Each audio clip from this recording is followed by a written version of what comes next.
अंतरराष्ट्रीय युवा विद्वान, जैन दर्शन में यूनिवर्सिटी टॉप व गोल्ड मेडलिस्ट, जैन सिद्धांत एवं न्याय विषयों को सरलता से समझाने वाले, यूएसए, इंग्लैंड, ऑस्ट्रेलिया आदि अनेक देशों में जैन धर्म की महती प्रभावना करने वाले, पंडित टोडरमल पुरस्कार, युवा विद्वत रत्न आदि अनेक पुरस्कारों से सम्मानित मूर्धन्य विद्वान डॉक्टर संजीव कुमार गोधा जयपुर द्वारा जानिए धर्म का मर्म।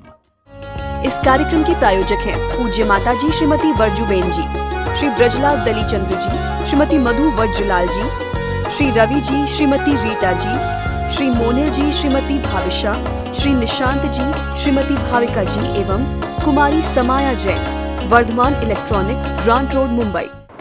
जयति परम ज्योति समम समस्तैरनंत पर्यायै दर्पण तलैव सकना प्रतिफलति पदार्थ मालिका यत्र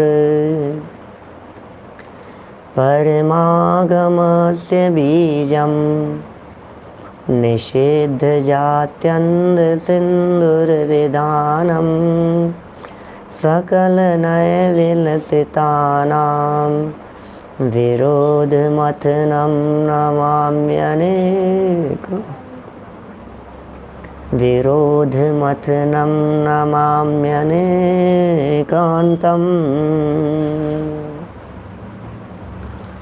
पुरुषार्थ सिद्धि उपाय नामक यह ग्रंथ है अमृत चंद्राचार्य की अनुपम रचना। शिक्षा व्रतों की यहाँ चर्चा चल रही थी और इस चर्चा में कल तक भोग और उपभोग संबंधी हमारी जितनी भी प्रवृत्तियाँ हैं उन सबको और अधिक मर्यादित करने के लिए प्रेरणा दी गई, शिक्षा दी गई और ये कहा गया कि हे भव्य जीवों, जितना संभव हो सके उतना तुम और अधिक मर्यादित होने का प्रयास करो। भोग के परिणाम, उपभोग के परिणाम जितना संभव हो सके आप कंट्रोल कीजिए, रोकिए। और बहुत सारी बातें हमने यहाँ देखी, खाने पीने के संदर्भ में भी, ओढ़ने पहनने के संदर्भ में भी। जितना बन पड़े उन सबको हमने त्यागने की, छोड़ने की, लिमिटेड करने की 5 दिन के लिए छोड़ दिया। बीच बीच में बदल बदल करके, बड़े महत्वपूर्ण बिंदु थे, बदल बदल करके त्याग करो। परमानेंट त्याग मत करो। किसी चीज़ को 2 दिन के लिए छोड़ दिया, फिर ले लिया, फिर 5 दिन के लिए छोड़ दिया। देखिए, जिन वस्तुओं में हिंसा है, जिन वस्तुओं में पाप है, जो वस्तुएं सदोष है, उन वस्तुओं का तो परमानेंट त्याग कर दीजिए, उनको तो छोड़ दीजिए, ख़त्म खेल उनका तो, कहानी ख़त्म। और जिन वस्तुओं में दोष नहीं है, जो वस्तुएं निर्दोष है, जिन वस्तुओं में हिंसा का पाप नहीं लग रहा है, जो वस्तुएं खाने योग्य दिखाई देती है, जिन्हें जिनागम में भक्ष्य कह करके पुकारा गया है, उन वस्तुओं को समय के अनुसार धीरे धीरे मर्यादित कीजिए। आज 2 दिन के लिए मैंने दूध छोड़ दिया, 5 दिन के लिए मैंने मीठा छोड़ दिया, 2 दिन के लिए मैं चाय का त्याग कर दिया, 4 दिन के लिए मैंने लौकी छोड़ दी, आगे आने वाले 1 वीक के लिए मैं एप्पल नहीं खाऊंगा। एग्ज़ाम्पल दे रहा हूँ आपको सारे। माने इस तरह से बदल बदल करके कभी नमक छोड़ दिया, कभी मीठा छोड़ दिया। अपने यहाँ जो 6 रसों के त्याग की जो बात कही गई है वो सब इसी से जुड़ी हुई बात है। 6 रस बतलाए गए हैं और 6 रसों का अलग अलग दिन 6 दिनों के अंदर त्याग कराया जाता है। 1 दिन मीठे का त्याग, 1 दिन घी का त्याग, 1 दिन तेल का त्याग, 1 दिन बूरे का त्याग, 1 दिन गोरस का त्याग। इस तरह से बदल बदल करके त्याग होता है। आप सोचिए, जब इस तरह से बदल बदल करके त्याग करते हैं तो शरीर के लिए आवश्यक और पोषक तत्व भी मिल जाते हैं और जो कंट्रोल होता है अपनी इच्छाओं पर वो भी मायना रखता है। कस जाते हैं परिणामों में कसावट आती है। विशेष रूप से हमारे परिणाम जुड़ते हैं, उनसे बचते हैं, तो आसक्ति थोड़ी सी कम हुई कि नहीं हुई, ये अपने आप को अपन लोग टटोल पाते हैं। छोटे छोटे से त्याग हैं, होते रहने चाहिए, भूमिका अनुसार करते रहिए। देखिए इन सब चीज़ों में फिर हमने और मर्यादा की बात कही, घड़ी की, मोबाइल की, कपड़े लत्तों की, जेवर की, धन दौलत आदि की, वैभव की, परिग्रह की, उन सब की मर्यादा की बात कही। इसमें कहा कि इसी में आत्मा का कल्याण है, ये बात कही थी। अंतिम वाक्य कल अपन ने पढ़ा था, 182 नंबर का पेज है। टीकाकार टोडरमल जी साहब कह रहे हैं इसी में आत्मा का कल्याण है। साहब कोई व्यक्ति ऐसा समझने लग जाए, अरे यार रोटी छोड़ने में आत्मा का कल्याण है, कपड़े कम करने में आत्मा का कल्याण है, बिस्तर साधन सुविधाएं कम करने में आत्मा का कल्याण है, तो इससे अच्छा क्या होगा, हमारा तो बहुत कल्याण हो जाएगा, हमने तो बहुत छोड़ दिए। तो नीचे फुटनोट में कल्याण शब्द को थोड़ा सा क्लेरिफाई कर रहे हैं। देखिए यहाँ भूमिकानुसार ऐसा राग आता है, क्या कह रहे हैं, जिस भूमिका में हम बैठे हुए हैं उस भूमिका के अनुसार ऐसा राग आता है, उसका ज्ञान कराने के लिए उपदेश वचन है, इसका ज्ञान कराने के लिए। आत्मा का कल्याण तो अंतरंग में निज कारण परमात्मा के आश्रय से होने वाली शुद्धि अर्थात वीतराग भाव से है। क्या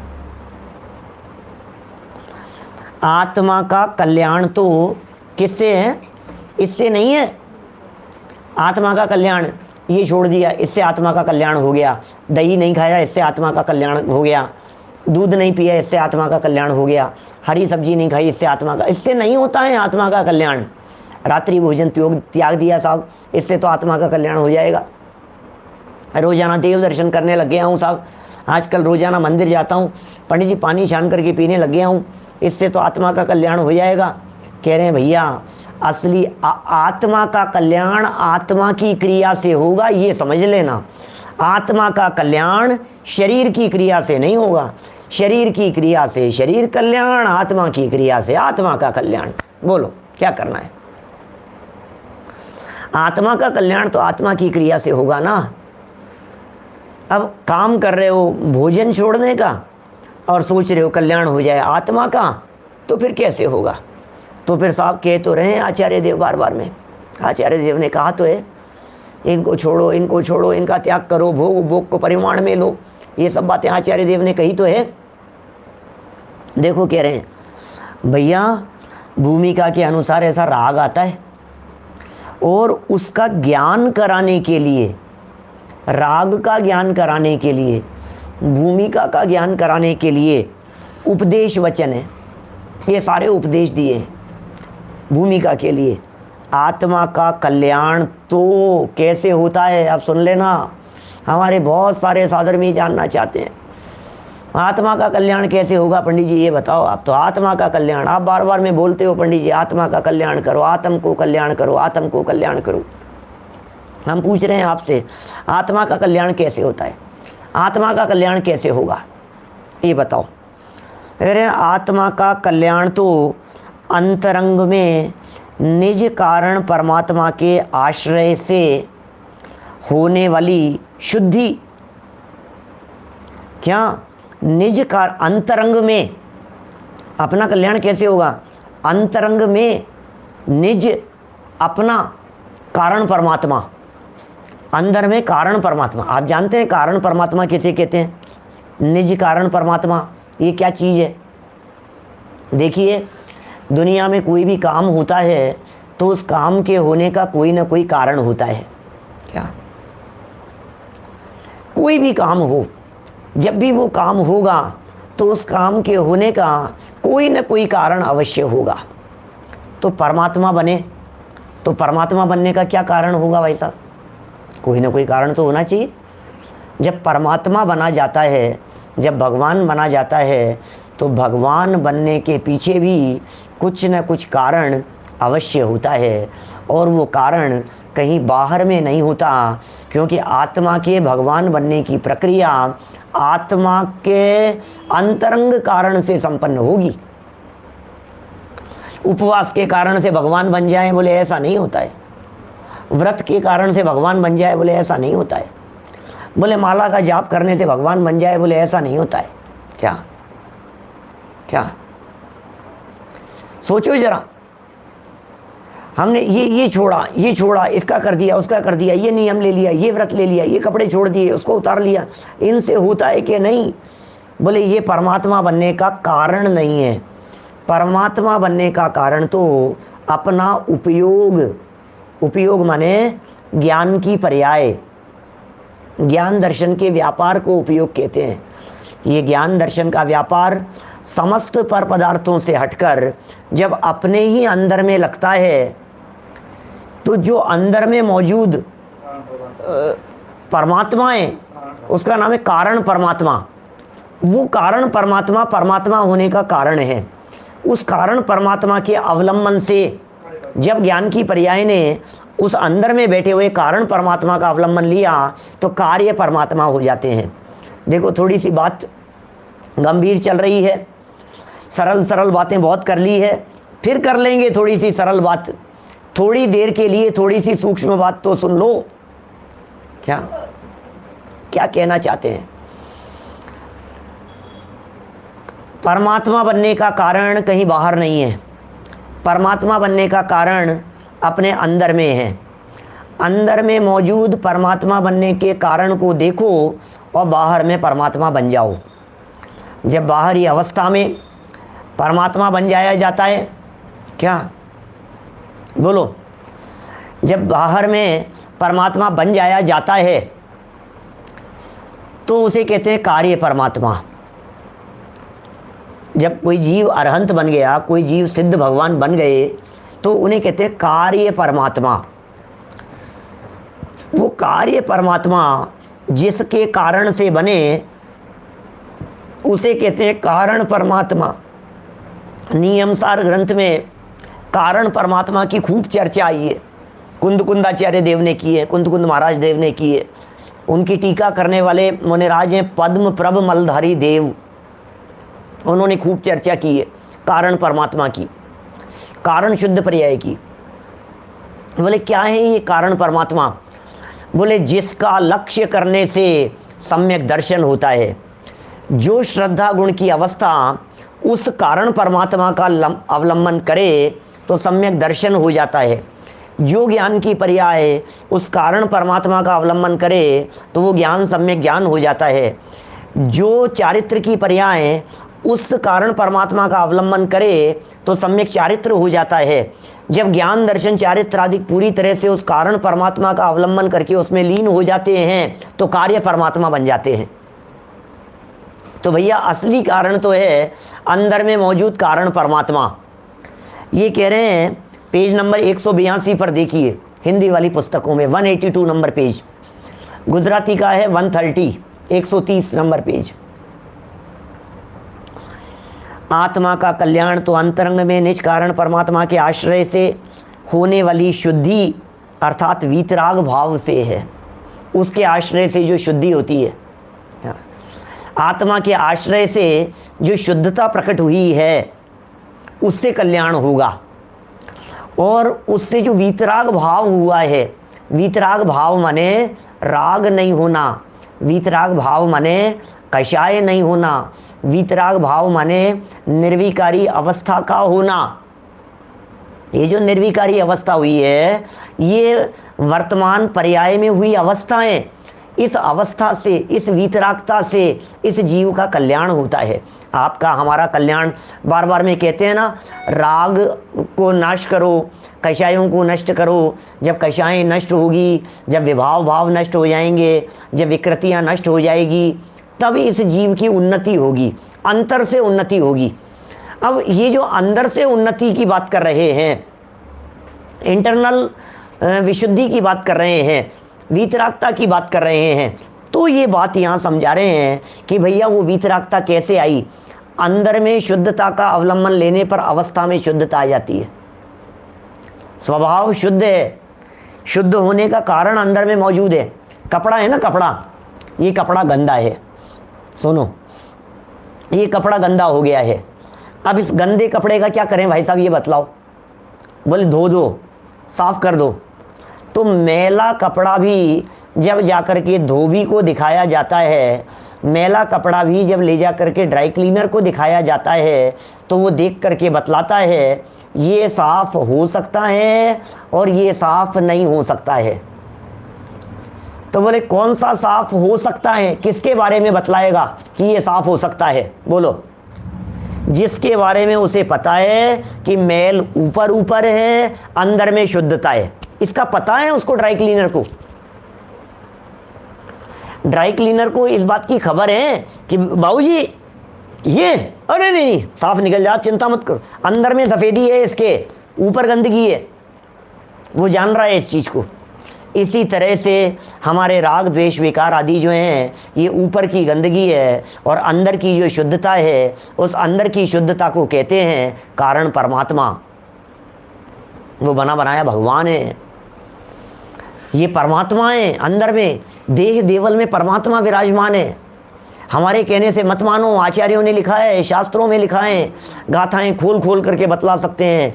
योग सार नाम का ग्रंथ है, योगेंदु देव आचार्य हैं, और आचार्य योगेंदु देव अपभ्रंश 22 नंबर के श्लोक में कह रहे हैं, 22 नंबर के उस अपभ्रंश की गाथा में कह रहे हैं, अप्पा सो परमप्पा, आत्मा ही परमात्मा है। अरे भैया, आत्मा में और परमात्मा में कोई फर्क नहीं है, दोनों एक समान है। आत्मा ही परमात्मा है, परमात्मा ही आत्मा है, आत्मा में और परमात्मा में किसी तरह का अंतर नहीं है। ये वर्णी जी ने लिखा, हमारे जैन परंपरा के एक बहुत ज़बरदस्त विद्वान रहे हैं वर्णी जी, सहजानंद जी वर्णी। उन्होंने कीर्तन लिखा, बहुत प्रसिद्ध रहा। जब वो महात्मा गांधी के लिए वो जो चला था रघुपति राघव राजा राम, ये जब चला था, जिस ज़माने में गांधी जी जब युवा थे, उस समय में वर्णी जी ने एक कीर्तन लिखा उसी धुन पर। हूँ स्वतंत्र निश्चल निष्काम, ज्ञाता दृष्टा तम राम। हूँ स्वतंत्र निश्चल निष्काम, ज्ञाता दृष्टा तम राम। मैं वह हूँ जो है भगवान, जो मैं हूँ वह है भगवान। अंतर यही ऊपरी जान, वे विराग यह राग वितान। बहुत ही सुंदर कीर्तन है भाई साहब, क्या बहुत सुंदर कीर्तन है। इस कीर्तन के ऊपर भी एक प्रवचन है, पूरा प्रवचन यूट्यूब पर है, इसका अर्थ बतलाया है पूरा। मैं भगवान हूँ, अंदर से भगवान। तो ये जो अंदर में बैठा हुआ भगवान है, क्या इस अंदर में बैठे हुए भगवान का नाम क्या है? इसका नाम है कारण परमात्मा।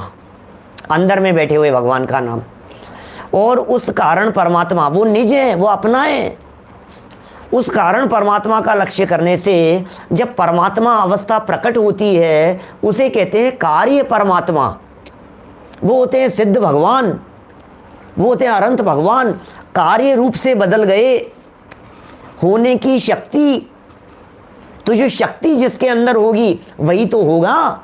कारण परमात्मा ही कार्य रूप में बदलते हैं। उसके अवलंबन लेने पर जो भाव प्रकट होता है, उस भाव का नाम यहाँ कहा गया है वीतराग भाव। तो फिर साहब एक बात बतलाइए, आप ये सारी रामायण पिछले कई दिनों से कर रहे थे हमारे बीच में, कई दिनों से ये सारी चीज़ें आप हमारे को सुना रहे हो, ये छोड़ो वो छोड़ो, इसका त्याग उसका त्याग, ये छोड़ दिया पंडित जी वो छोड़ दिया, हैं कितनी कितनी तरह की बातें चल रही थी। भोग छोड़ो, उपभोग छोड़ो, हिंसा छोड़ो, ये छोड़ो वो छोड़ो, हैं मैंने कितनी कितनी तरह की बातें आपने बतलाई है पीछे कई दिनों में। आलू छोड़ दो, जमीकंद छोड़ दो, गोभी में ये दोष, शकरकंदी के अंदर ये दोष, इसमें ये दोष, उसमें ये दोष, इसकी इतनी मर्यादा, मर्यादा के बाहर का ये छोड़ दो, उसका त्याग कर दो। तो फिर यार ये इन झमेले में क्या खोल जा रहा है हमारे को, बोलो इन सारे झमेलों के अंदर क्यों उलझाया है? इन सारे झमेलों को बंद करो और हमें तो कारण परमात्मा का उपदेश दो, जिससे हम पहुंच जाएंगे, परमात्मा बन जाएंगे। बोलो। बहुत सौभाग्यशाली हैं चक्रेश जी आप हैं।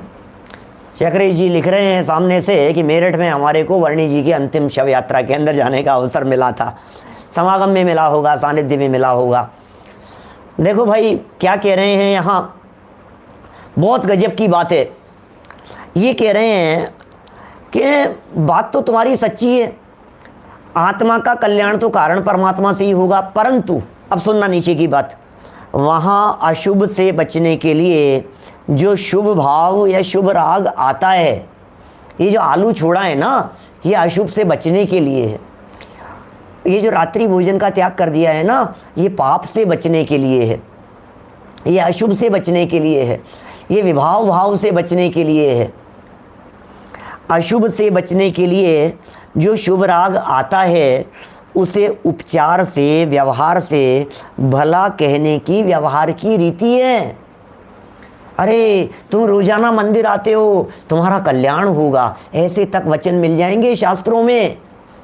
रोजाना मंदिर आने वाले का भी कल्याण कर रहे हो पंडित जी, क्या बात कर रहे हो कि हाँ ये व्यक्ति रोजाना मंदिर आता है, भली होनहार है इसकी, क्या बात कर रहे हो। दर्शन करने वालों की होनहार भली बता रहे हो, दर्शन करने वालों का कल्याण बतला रहे हो कि हाँ सुनो तो सही, ये व्यक्ति रोजाना जिन मंदिर में दर्शन करने के लिए आता है, मंदिर आने से परिणामों में शांति होती है, मंदिर में आत्मा की चर्चा सुनने को मिलती है, मंदिर में विषय कषाय की चर्चाएं नहीं होती, मंदिर में आडंब परिग्रहों की चर्चाएं नहीं होती, मंदिर में विषय कषाय और वासनाओं से बचने का उपदेश चला करता है।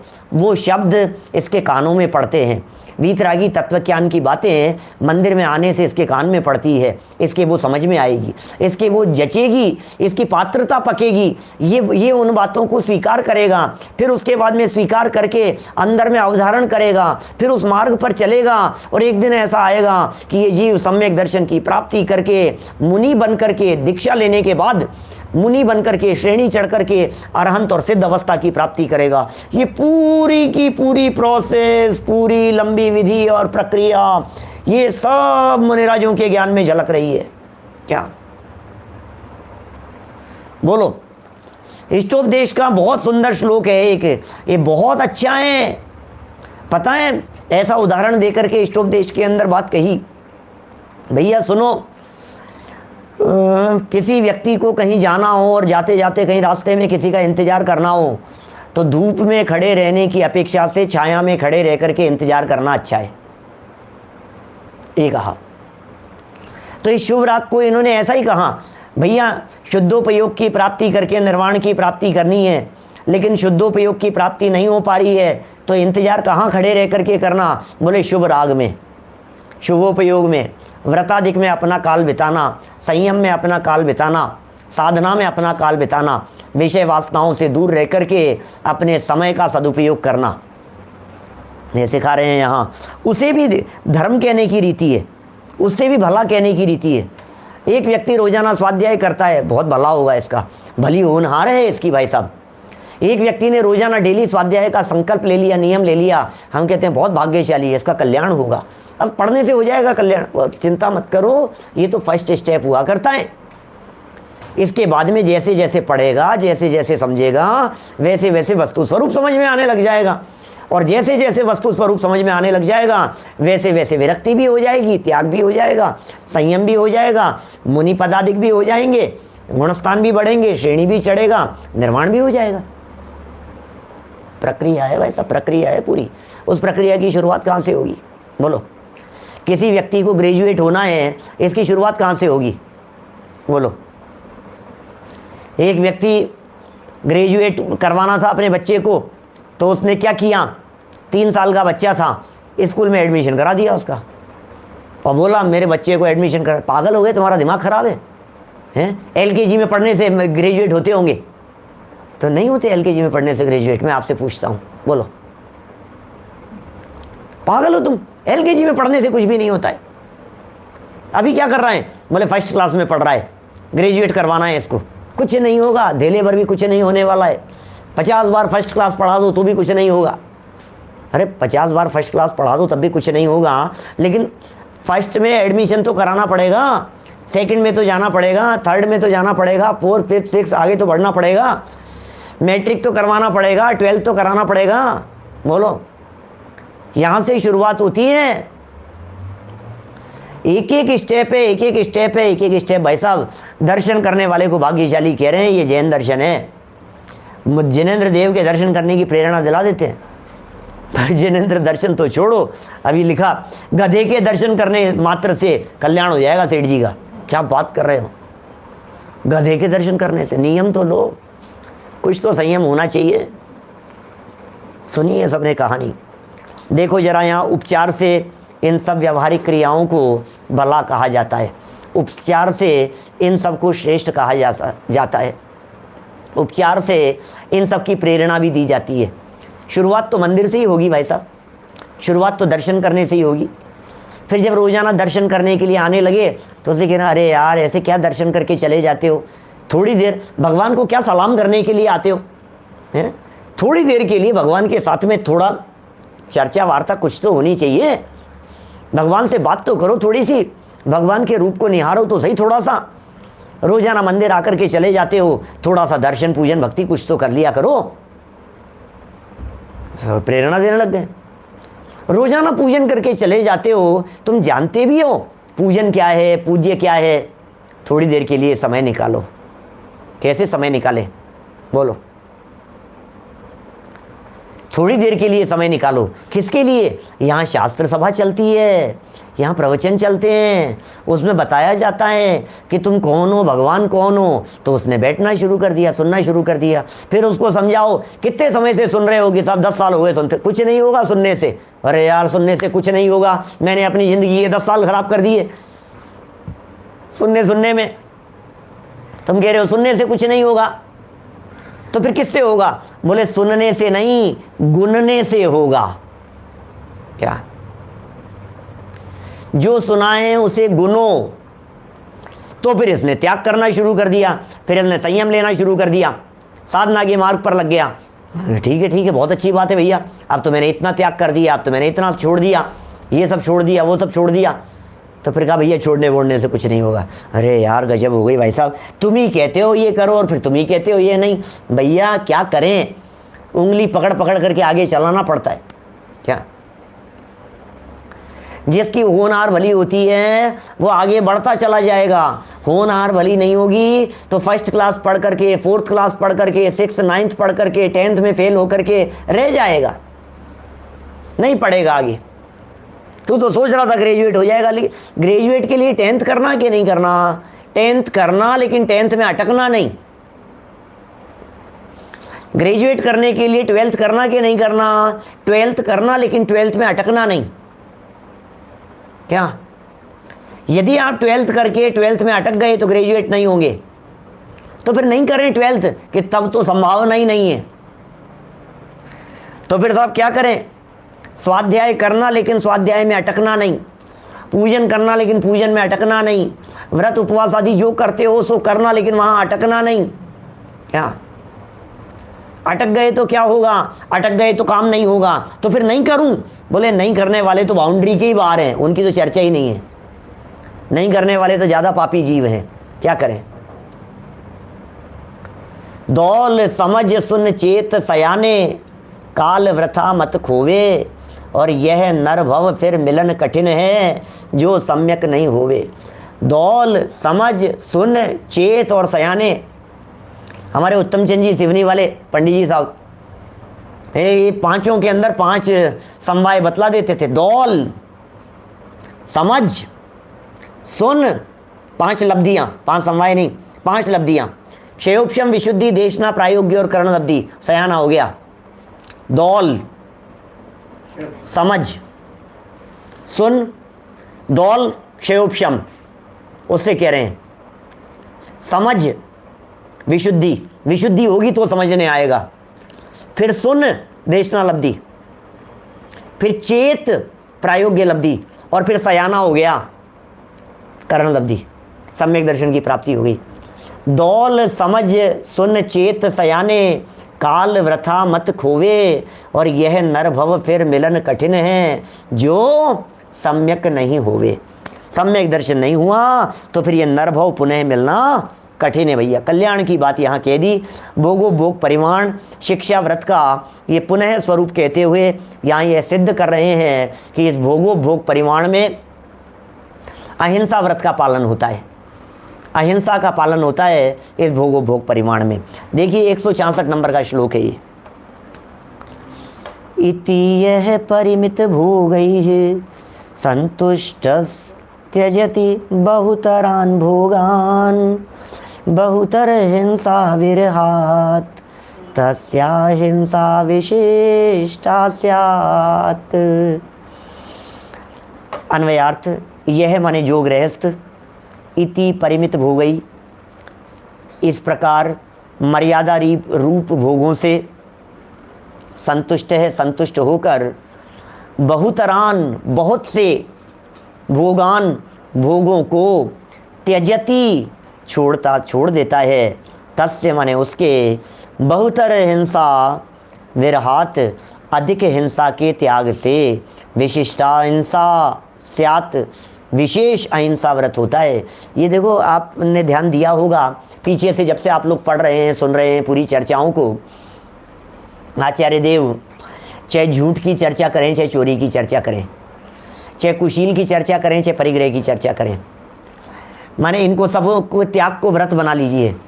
चाहे वे दिग्व्रत की चर्चा करें या देश व्रत की, अनर्थ दंड त्याग व्रत की चर्चा करें चाहे सामायिक की, चाहे प्रोषदोपवास की बात करें या भोगो भोग परिमाण की, आचार्य देव प्रत्येक प्रकरण में ये सिद्ध कर रहे हैं कि इसके माध्यम से अहिंसा का पालन होता है, इसके माध्यम से उत्कृष्ट अहिंसा पलती है। ये कह दिया ना, राग द्वेष विरति की जो बात कही है, क्या राग द्वेष नहीं होगा, राग द्वेष से विरक्त हो गए, राग द्वेष रहित हो गए, वीतराग भाव हो गया, बोले इसी का नाम तो सच्ची अहिंसा है। और अहिंसा क्या होती है? इसी को तो अहिंसा कहते हैं, इसका नाम अहिंसा है। राग की उत्पत्ति नहीं होना, द्वेष नहीं होना, कषाय विभाव भाव नहीं होना, इसे अहिंसा कहते हैं। तो कितनी सुंदर सुंदर बातें कह रहे हैं यहाँ। भोग का जो आपने परिमाण ले लिया है, आपने जो अपने जीवन को मर्यादित कर लिया है, आचार्य देव कह रहे हैं यदि आपने बहुत प्रकार के भोगों का त्याग करके अपने जीवन में संतुष्टि, जिसे सेटिस्फेक्शन कहते हैं, सेटिस्फेक्शन बहुत ज़रूरी है। और सेटिस्फेक्शन लेवल हर व्यक्ति का अलग अलग होता है। कोई व्यक्ति कितनी बात से सेटिस्फाइड होता है, कोई कितनी बात से, कोई कितने भोग से, कोई कितने भोग से, कोई कितने भोजन से, कोई कितने भोजन से। बोलो, बहुत तरह की बातें हैं। आप कितने में संतुष्ट होते हैं? कोई कितनी बार माफ़ी मांगने पर संतुष्ट होता है तो कोई कितनी बार माफ़ी मांगने पर, कोई किस लेवल पर जाकर के संतुष्टि नहीं मिल रही, संतुष्टि नहीं मिल रही हमारे को। अभी तो बेचैन है हम, अभी तो ऐसे कैसे, ऐसे कैसे। तो ये जो संतुष्टि का जो लेवल है, ये कह रहे हैं आपके भोग के परिणामों में, आपके उपभोग के परिणामों में, आपके खान पान में, आपने जो रागादिक को मंद किया, आपने जो कषायों को विषयों को मंद किया, शील व्रतों के पालन करने में ये जो मंद होता चला गया, ये कह रहे हैं इससे क्या होता है, आपके एक विशेष प्रकार का अहिंसा व्रत पालन किया जाता है। बोलो, विशेष प्रकार के अहिंसा व्रत का पालन होगा, विशेष प्रकार की अहिंसा आपके जीवन में होगी, उत्कृष्ट अहिंसा। और अहिंसा को तो परम धर्म कह करके पुकारा गया है। जैन दर्शन की जैनियों की अहिंसा, वीतरागी जिनेंद्र देव द्वारा कही गई अहिंसा, ये कुछ अलग प्रकार की है भाई साहब। पहले खूब चर्चाएं की है हमने उस अहिंसा के बारे में। क्या जिन लोगों ने बाद में सुनना शुरू किया है उनको सुनना चाहिए, पुराने भी कंटिन्यू करना चाहिए। किसी भी ग्रंथ के स्वाध्याय करने की एक विधि होती है, एक परंपरा होती है, एक पद्धति होती है।